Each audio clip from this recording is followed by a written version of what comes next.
questions? Chancellor, just a couple questions.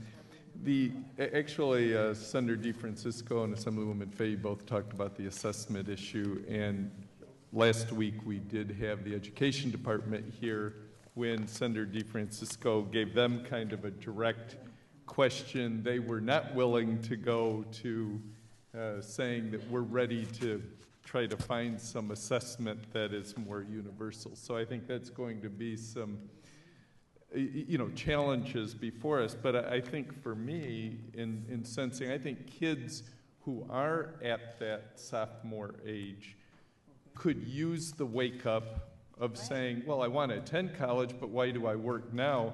If they get an assessment as a sophomore that says, you better get going or you're not going to be prepared, I think that could be helpful. Well, I think it would be very helpful. I'm really glad that it's a big part of our discussion today, because we call it a diagnostic because we want an instrument that will really unpack what the skills are that the student possesses at this time.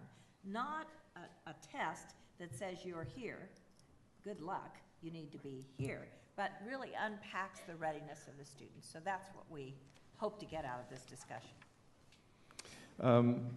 Question, jumping back, and I know it's going to force changing seats, but the design build proposal within the governor's budget that will impact SUNY and CUNY for capital projects throughout the system. Do you have any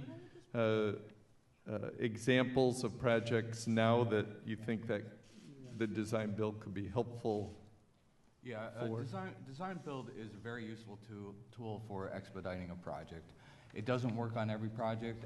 It doesn't necessarily work on a very complex project, but a very routine project like electrical upgrades, where you can quickly start to get elements of the design underway, get it under construction, and then complete the rest of the design as you're going. So repetitive type work, it works out very well. So I could probably have examples on every campus where we could take a smaller project, do a design build, and get it done quicker.